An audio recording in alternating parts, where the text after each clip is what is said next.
I'm Keith Dalrymple. I'm chair of the Northern Chamber of Commerce and the Ramsey and Northern Regeneration Steering Group.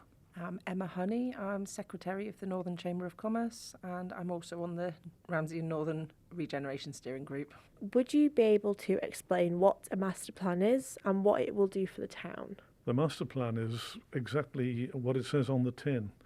It's an overall plan for something that can improve and enhance the town of Ramsey and the north of the island, making sure that we build upon what we already have, use the assets that are present. What we have at this moment in exhibition is not the master plan. It is an information gathering exercise. It's conceptual.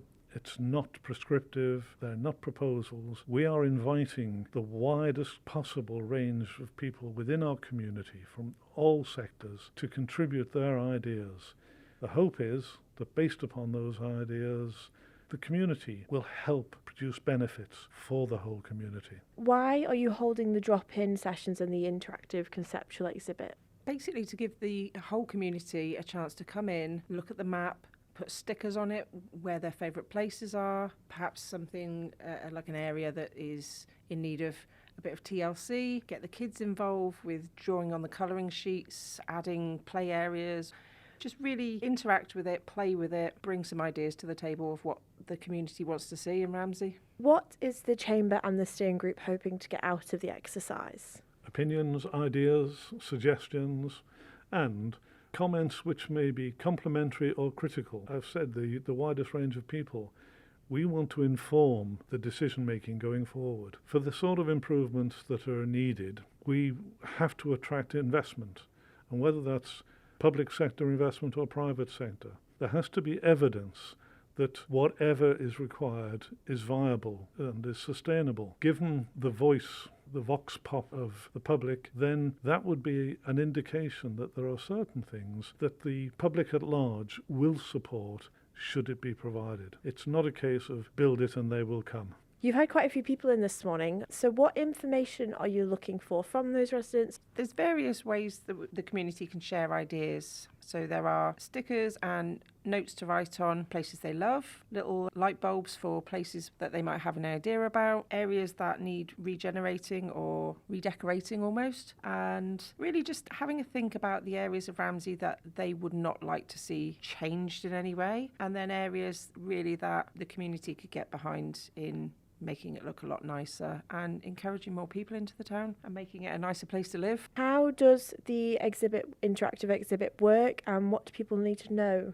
So the exhibition is on in Ramsey Town Hall in the foyer. It's open during the library opening hours until the 14th of August, after which the information will all be collated together and we can publish some results. The hope is that people will submit suggestions. No one individual or group of individuals knows all the answers. We certainly don't pretend to. We're asking questions and hoping that the public will have sufficient interest in this, their town, to inform the debate going forward.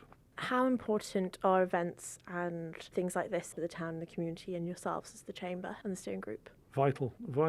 Anything that builds community spirit, that involves the community in its town, it is vital. As a chamber, we're a small group, a small but growing group, and we've grown considerably in the last 12 months. We have an events subcommittee, that is people who are purely involving themselves in running the events that are already within our calendar, but adding new ideas to that, and separately the steering group for regeneration, because it's necessary now for us to have people who concentrate on both aspects. We're looking very closely at the experiences elsewhere in various parts of the UK. We don't believe that we have the ability, the imagination or the resources to reinvent this particular wheel. We can learn from the experiences elsewhere. UK government has set up high street task forces which have had some measure of success, in fact considerable success in various areas. We're taking on board the information from those business cases so that we are not starting from scratch, we're learning. And one of the most pleasing aspects of this exhibition has been the number of people who have contributed to it from both public and private sectors, so that we have individuals, officers from government departments such as Cabinet Office and Enterprise, alongside people from the construction industry, self-employed people, business people, who have had their input. For me personally, public-private partnering is the answer, and it's so much needed for the future of the Isle of Man. I also spoke to the clerk at Ramsey Commissioners, who says the consultation will allow the authority to see what the residents want in the town. Derek Flint added that the commissioners and residents depend on the town thriving and believes the partnership with the Northern Chamber of Commerce is a key strength for the town. Well, this exhibition gives the people of Ramsey and also for the surrounding area a voice to say what they think. Now, we pick up loads of things on social media and in conversations about what people think should and should not be done with the town, but this is a real opportunity to collect all those views and actually do something with it. So it provides us with a lot of intelligence, if you will, in terms of where we should be looking in terms of our improvements, our strategy and the like, and that coincides with what the Chamber wants as well, really, in terms of their business intelligence, if you will, trying to find out what makes the town more attractive, increases footfall, and therefore the knock-on effect for them is that it increases trade and business. They mentioned that they want to do more about working with the public sector and the private sector and things like that. Is that something you will take on board yourselves? One of the things that we're keen on as a commission is that we don't exist in isolation. So as the public purse gets smaller and smaller and there's more and more scrutiny in terms of how public money is spent, we've got to look at different ways of doing things. Now, whether that's collaboration with our fellow commissions in the north or whether it's more public-private initiatives, which is something which has been only really tentatively explored on the island.